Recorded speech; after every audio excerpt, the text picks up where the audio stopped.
जय हिंद दोस्तों। तो आप सभी का स्वागत है हमारे YouTube चैनल ग्रोड पर। तो आज हम लोग स्पेशल टेस्ट नंबर 6 लेकर आए हैं। हमने 50 क्वेश्चंस कल डिस्कस किए थे, तो हमारे आज 300 क्वेश्चंस कंप्लीट हो जाएंगे। तो चलिए शुरू करते हैं। आज का पहला क्वेश्चन है कि अजमेर में 2.5 दिन का झोपड़ा किसने बनवाया था। तो जो अजमेर में 2.5 दिन का झोपड़ा है वो बनवाया था कुतुबुद्दीन ऐबक ने। और कुतुबुद्दीन ऐबक ने इसे संस्कृत विश्वविद्यालय था यहाँ पर पहले, और उसको तोड़कर कुतुबुद्दीन ऐबक ने जो अजमेर का 2.5 दिन का झोंपड़ा है उसे बनवाया था। अगला क्वेश्चन है, दिल्ली में कुतुब मीनार कब बनवाया गया था। तो दिल्ली का जो कुतुब मीनार है वो बनाया गया था 13वीं शताब्दी के अंदर। अगला क्वेश्चन है, दिल्ली में सुल्तान बनने से पहले बलबन किसका प्रधानमंत्री था। यानी बलबन था वो पहले प्रधानमंत्री था, वो किसका प्रधानमंत्री था। तो ये था नसरुद्दीन का। नसरुद्दीन ने बलबन को उलूग खां की उपाधि दी थी। यानी नसरुद्दीन ने बलबन को किसकी उपाधि दी थी, उलूग खां की। और इसके बाद ये शासक बना था कौन, बलबन। अगला क्वेश्चन है, किसको शक्तिशाली नोबलों को एक समूह चीलगानी के विनाश का श्रेय दिया जाता है। यानी जो चीलगानी जो शक्तिशाली नोबल थे उनका जो विनाश का श्रेय दिया जाता है वो दिया जाता है इल्तुतमिश को। इल्तुतमिश को ही इनका विनाश का श्रेय दिया जाता है। और जो चीलगानी थे वो क्या थे, 40 जो योग्य तुर्क सरदार थे उनका जो समूह था उसे चीलगानी कहा जाता था। अगला क्वेश्चन है, प्रसिद्ध फारसी त्यौहार नौरोज़ का प्रारंभ किसने किया था। तो जो प्रसिद्ध फारसी त्यौहार जो नौरोज़ है उसका जो प्रारंभ है जो वो उसने किया था बलबन ने। तो इसका जो प्रारंभ है वो किया था बलबन ने। यानी नौरोज़ त्यौहार है वो बलबन ने शुरू किया था। और दरबार में सिजदा और पेबोस प्रथा भी नौरोज़ इसने चलाई थी, बलबन ने ही चलाई थी। अगला क्वेश्चन है, रजिया सुल्तान किसकी बेटी थी।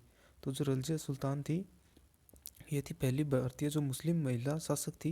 ये पहली भारतीय मुस्लिम महिला शासक थी और ये बेटी थी इल्तुतमिश की। यानी इल्तुतमिश की बेटी थी रजिया सुल्तान। अगला क्वेश्चन है, अगले क्वेश्चन में पूछा है, खिलजी वंश का सबसे योग्य शासक कौन था। तो जो खिलजी वंश का जो सबसे योग्य शासक था वो था अलाउद्दीन खिलजी। अलाउद्दीन खिलजी को खिलजी वंश का सबसे योग्य शासक माना जाता है। और अलाउद्दीन खिलजी स्वयं को क्या कहता था, दूसरा सिकंदर कहता था। अगला क्वेश्चन है, अगले क्वेश्चन में पूछा है, भारत का तोता किसे कहते हैं। तो जो भारत का तोता है वो कहते हैं अमीर खुसरो को। यानी अमीर खुसरो को ही तूती ए हिंद या भारत का तोता कहा जाता है। अगला क्वेश्चन है, भारत में चमड़े की प्रतीक की मुद्रा आरंभ करने वाला शासक कौन था। यानी भारत में चमड़े की जो प्रतीक की मुद्रा चलाई थी वो किसने चलाई थी। तो ये चलाई थी मोहम्मद बिन तुगलक ने। और इसको मनियारों का राजकुमार कहते हैं। अगला क्वेश्चन भी है, अगला क्वेश्चन है, इब्न बतूता नाम का यात्री कहाँ से आया था। तो जो इब्न बतूता नाम का यात्री है वो आया था मोरक्को से। जो मोरक्को जो देश है वहाँ से आया था। और ये जो मोहम्मद बिन तुगलक था इसके समय आया था। और जो रहला नामक ग्रंथ लिखा था ये इसी ने लिखा था, जो अपनी यात्रा का वर्णन है। वह यात्रा का वर्णन लिखा था इब्न बतूता ने कौन से ग्रंथ में, रहला नामक ग्रंथ में। अगला क्वेश्चन है, निम्न में से कौन स्वराज पार्टी का सदस्य था। तो जो स्वराज पार्टी के सदस्य थे वो कौन कौन थे। तो इसके अंदर है मोतीलाल नेहरू थे, सिर्फ वही एक जो स्वराज पार्टी के सदस्य इनमें थे। तो इसका जो राइट आंसर होगा वो हो जाएगा केवल एक। यानी मोतीलाल नेहरू ही सिर्फ स्वराज पार्टी के सदस्य थे। अगला क्वेश्चन है, लंदन में गोलमेज सम्मेलन क्यों हुआ था। तो जो गोलमेज सम्मेलन था वो हुआ था भारत का जो संविधान है उसका निर्माण करने के लिए लंदन के अंदर गोलमेज सम्मेलन किया गया था। अगला क्वेश्चन है, कांग्रेस की पहली महिला अध्यक्ष कौन थी। तो जो कांग्रेस की पहली महिला अध्यक्ष थी, यानी सबसे पहले जो कांग्रेस के अंदर जो महिला अध्यक्ष बनी थी वो बनी थी एनी बेसेंट। और अगर भारतीय महिला अध्यक्ष पूछे तो वो थी सरोजनी नायडू। अगर ठीक है, और कांग्रेस की जो पहली महिला अध्यक्ष थी ये थी एनी बेसेंट।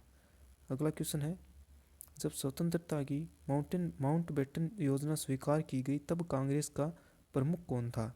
तो उस समय कांग्रेस का प्रमुख था जेबी कृपलानी। यानी जब माउंटबेटन योजना आई थी तो कांग्रेस का प्रमुख थे जेबी कृपलानी। अगला क्वेश्चन है, फॉरवर्ड ब्लॉक की स्थापना किसने की थी। तो जो फॉरवर्ड ब्लॉक है इसकी स्थापना की थी सुभाष चंद्र बोस ने। यानी सुभाष चंद्र बोस थे, इन्होंने फॉरवर्ड ब्लॉक की स्थापना की थी। और कब की थी, त्रिपुरा अधिवेशन के अंदर 1939 के अंदर इन्होंने स्थापना की थी। किसकी, फॉरवर्ड ब्लॉक की स्थापना की थी सुभाष चंद्र बोस ने। अगला क्वेश्चन है, इंद्रधनुष किस कारण से होता है। तो जो इंद्रधनुष है वो किस कारण से होता है, अपवर्तन और परावर्तन के कारण इंद्रधनुष का निर्माण होता है। और इसके अंदर दो कारण और होते हैं। एक कारण और होता है पूर्ण आंतरिक परावर्तन, और अपवर्तन और परावर्तन, इन तीन कारणों से इंद्रधनुष बनता है। अगला क्वेश्चन है, आकाश में नीला रंग प्रकट होने का प्रमुख कारण क्या है? तो जो आकाश में नीला रंग होता है वो होता है प्रकीर्णन के कारण। यानी आकाश के अंदर जो नीला रंग है वो किसके कारण होता है? प्रकीर्णन के कारण होता है। अगला क्वेश्चन है, अंतरिक्ष यात्री को आकाश का रंग कैसा दिखाई देता है? तो जो अंतरिक्ष यात्री होते हैं उनको आकाश का रंग काला दिखाई देता है, क्योंकि वहाँ पर क्या नहीं होता? वायुमंडल नहीं होता। इस कारण से उन्हें आकाश का रंग काला दिखाई देता है। अगला क्वेश्चन है, ऑप्टिकल फाइबर का आविष्कार किसने किया था? तो जो ऑप्टिकल फाइबर है इसका आविष्कार किया था नरेंद्र कपानी ने। जो नरेंद्र कपानी थे ये भारत के थे और इन्होंने ऑप्टिकल फाइबर का आविष्कार किया था। अगला क्वेश्चन है, प्रकाशीय फाइबर किसके ऊपर कार्य करता है? यानी किस रूप में कार्य करता है? तो ये करता है पूर्ण आंतरिक परावर्तन के ऊपर कार्य करता है। कौन? प्रकाशीय फाइबर। अगला क्वेश्चन देखते हैं। अगला क्वेश्चन है, एल्यूमिनियम किससे प्राप्त होता है? यानी जो कि एल्यूमिनियम है वो कौन से अयस्क से प्राप्त होता है? तो ये होता है बॉक्साइट के अयस्क से। बॉक्साइट के अयस्क से एल्यूमिनियम प्राप्त किया जाता है। अगला क्वेश्चन है, रेलवे पटरियों को जोड़ने के लिए जो प्रयुक्त होने वाली अभिक्रिया में कौन सा अवकारक होता है? तो जो रेलवे पटरियाँ जोड़ते हैं उनके अंदर कौन सा अवकारक होता है? तो ये होता है एल्यूमिनियम। यानी एल्यूमिनियम के अवकारक के कारण ही रेल पटरियों को जोड़ा जाता है। अगला क्वेश्चन है, लोहे पर जंग लगने की प्रक्रिया है। तो लोहे पर जो जंग लगता है वो किस प्रकार की एक प्रक्रिया है? तो है रासायनिक परिवर्तन। यानी इसके अंदर रासायनिक परिवर्तन आते हैं जिसके कारण लोहे पर जंग लगता है। और लोहे पर जंग किसकी उपस्थिति के कारण लगता है? ऑक्सीजन की उपस्थिति के कारण। अगला क्वेश्चन है, जोजिला दर्रा जोड़ता है। तो जो जोजिला दर्रा है वो जोड़ता है श्रीनगर से लेह को। जो श्रीनगर और लेह है उनको जोड़ा जाता है, जोजिला दर्रे के द्वारा जोड़ा जाता है। अगला क्वेश्चन है, हिमाचल प्रदेश में स्थित दर्रा है। तो इनमें से कौन सा दर्रा है जो हिमाचल प्रदेश के अंदर है? तो ये है शिपकिला दर्रा। और ये दर्रा चीन और भारत की सीमा पर स्थित है। और इस दर्रे से ही सतलुज नदी है, जो सतलुज नदी है वो भारत के अंदर प्रवेश करती है। ठीक है। अगला क्वेश्चन है, गोडविन ऑस्टविन है। तो जो गोडविन ऑस्टविन है वो क्या है? एक दर्रे का प्रकार है, यानी एक दर्रा है। क्या है? गोडविन ऑस्टविन। अगला क्वेश्चन है, कौन सा पर्वत हिमालय श्रृंखला का अंग नहीं है? तो यानी जो हिमालय श्रृंखला के अंदर कौन सा पर्वत नहीं है? तो वो है अरावली पर्वत। जो अरावली खुद है वो एक श्रृंखला है अलग से, और कुनलुन और काराकोरम और हिंदुकुश है ये सभी हिमालय के अंदर आते हैं, हिमालय का भाग है। अगला क्वेश्चन है, ग्रेटर हिमालय का दूसरा नाम क्या है? यानी जो वृहद हिमालय है उसका दूसरा नाम क्या है? तो उसको ग्रेटर हिमालय या वृहद हिमालय को बोलते हैं हिमाद्री। तो उसका दूसरा नाम है ग्रेटर हिमालय का हिमाद्री भी कहते हैं। अगला क्वेश्चन है, लोकतांत्रिक विकेंद्रीकरण किसकी महत्वपूर्ण विशेषता है? यानी जो लोकतांत्रिक जो केंद्रीकरण किया गया था उसकी महत्वपूर्ण विशेषता क्या है? उसका है समाजवादी का होना। यानी लोकतांत्रिक विशेष विकेंद्रीकरण है वो एक समाजवादी प्रकार का केंद्रीकरण था। अगला क्वेश्चन है, लोक स्वतंत्रता का अधिकार भारतीय संविधान के किस अनुच्छेद में वर्णित है?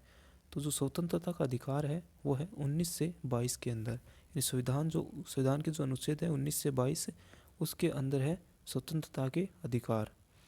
अगला क्वेश्चन है, संविधान के किस अनुच्छेद के अंतर्गत कोई व्यक्ति मूलभूत अधिकारों के हनन का मामला सीधे उच्चतम न्यायालय में उठा सकता है या जा सकता है?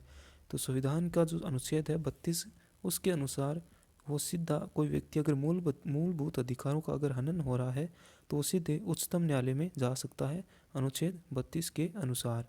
और इसे अनुच्छेद 32 को कहा जाता है संवैधानिक उपचारों का अधिकार। यानी संवैधानिक जो उपचारों का अधिकार है, यानी संविधान के जो अनुच्छेद उनके अंदर अगर हमें संशोधन करना है तो अनुच्छेद 32 काम में लिया जाता है।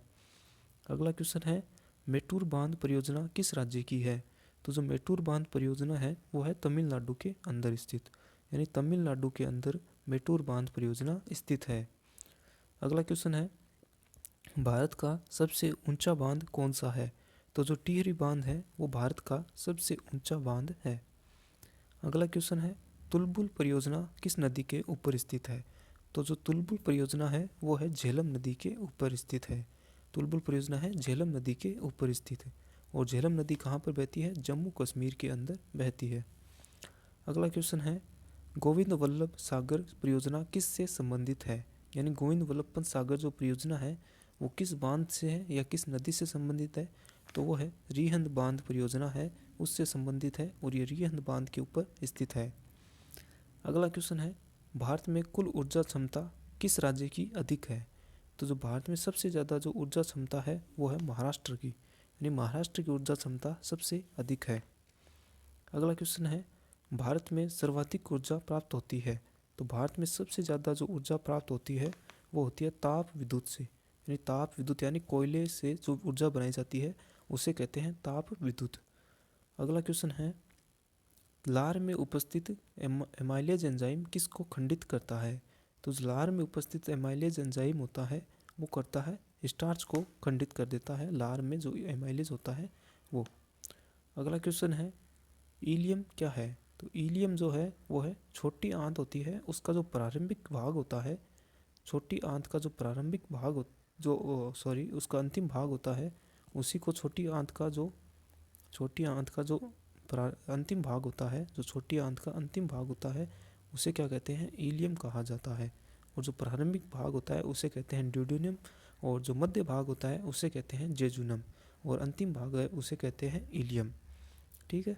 अगला क्वेश्चन है कि शरीर में भोजन का कौन सा भाग नहीं पचता? तो भोजन का जो सेलुलोज होता है वो भोजन के अंदर, शरीर के अंदर वो नहीं पच पाता। अगले क्वेश्चन में पूछा है, भोजन के माध्यम में शरीर में पहुंचने वाले जीवाणु आधार नाल के क्षेत्र में मर जाते हैं क्योंकि यहाँ की पीएच का स्तर होता है।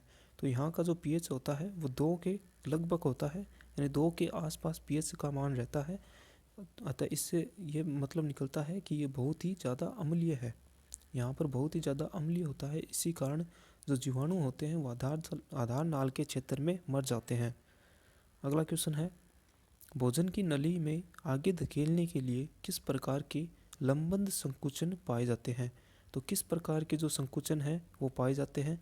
तो ये पाए जाते हैं कर्माकुंचन प्रकार के संकुचन पाए जाते हैं। तो ये पाए जाते हैं एक तो छोटी आंत के अंदर और एक आमाशय के अंदर, और एक पाए जाते हैं भोजन नली के अंदर। अगला क्वेश्चन है, निम्न में से किसको कोशिका की अचल संपत्ति कहा जाता है? तो जो कोशिका की अचल संपत्ति कहा जाता है वो कहा जाता है न्यूक्लिक अम्ल को, यानी न्यूक्लिक एसिड होता है वो किसी एक कोशिका का अचल संपत्ति होती है। अगला क्वेश्चन है कि वर्णवंदाता के दोष को किस प्रकार के लेंस के द्वारा दूर किया जा सकता है? तो इसका जो राइट आंसर होगा ये हो जाएगा इनमें से कोई नहीं, यानी वर्णवंदाता के जो रोग होता है वो किसी भी लेंस के द्वारा दूर नहीं किया जा सकता। अगला क्वेश्चन है, ग्रीन हाउस गैस कौन सी गैस होती है? तो इनमें से कौन सी ग्रीन हाउस गैस है? तो नाइट्रोजन और ऑक्सीजन तो नहीं है, कार्बन डाइऑक्साइड भी नहीं है, तो इसके अंदर जो CFC गैस होती है ये ग्रीन हाउस गैस होती है। अगला क्वेश्चन है, किस स्थिति में दूर की चीज़ें फोकस से हटकर दिखाई देती है? तो जो दूर की जो वस्तुएं हैं वो फोकस से हटकर किसके अंदर दिखाई देती है? तो वो देती है मायोपिया, यानी निकट दृष्टि दोष के अंदर दिखाई देती है। और इसका जो इंग्लिश वर्ड होता है वो होता है मायोपिया, यानी इसको इंग्लिश में कहते हैं मायोपिया। अगला क्वेश्चन है, डायोप्टर किसकी इकाई है? यानी डायोप्टर होती है वो किसकी इकाई होती है? तो वो होती है लेंस की क्षमता की। लेंस की क्षमता को ही डायोप्टर कहते हैं, और इसका फॉर्मूला होता है P = 1/f। अगला क्वेश्चन है, प्रकाश की किरण को पूर्ण आंतरिक परावर्तन के लिए किससे गुजरना पड़ता है? यानी प्रकाश की जो किरण है अगर उसको पूर्ण आंतरिक परावर्तन करना है तो उसे किससे गुजरना पड़ेगा? तो उसे गुजरना पड़ेगा अधिक अपवर्तनांक के माध्यम से कम अपवर्तनांक के माध्यम के अंदर गुजरना पड़ेगा। यानी जो पहला अधिक अपवर्तनांक होगा फिर दूसरा कम अपवर्तनांक होना चाहिए, तो पहले ज़्यादा अपवर्तनांक से फिर कम अपवर्तनांक से गुजरना पड़ेगा। तो यह है कांच से जल के अंदर, यानी कांच का जो अपवर्तनांक होता है वो जल के अपवर्तनांक से ज़्यादा होता है। अगला क्वेश्चन है, उपग्रह संचार के लिए कौन सा विद्युत चुंबकीय उपकरण प्रयुक्त किया जाता है? यानी उपग्रह संचार के लिए कौन सी विद्युत चुंबकीय उपकरण है उसका प्रयुक्त किया जाता है? तो ये किया जाता है सूक्ष्म तरंग का प्रयोग किया जाता है, यानी कौन सी विद्युत चुंबकीय तरंग है उसका प्रयोग किया जाता है। तो ये किया जाता है सूक्ष्म तरंग का प्रयोग होता है। अगला क्वेश्चन है, स्थिर विद्युत अवक्षेपित्र का प्रयोग किसे नियंत्रित करने के लिए किया जाता है? यानी जो स्थिर विद्युत अवक्षेपित्र होता है इसका प्रयोग किसके लिए किया जाता है? तो ये किया जाता है वायु प्रदूषण को कम करने के लिए किया जाता है। और इससे क्या होता है, वायु में जो निलंबित कण होते हैं उनको ये मुक्त कर देता है, जिसके कारण वायु प्रदूषण को नियंत्रित किया जा सकता है। तो ये थे अपने 300 इम्पोर्टेंट क्वेश्चंस। तो ये वीडियो आपको कैसे लग रहे हैं हमें कमेंट सेक्शन में ज़रूर बताएं, एंड वीडियो को ज़्यादा से ज़्यादा शेयर करें। और आपने अभी तक हमारे यूट्यूब चैनल को सब्सक्राइब नहीं किया है तो प्लीज़ उसे सब्सक्राइब करें। Thanks for watching this video.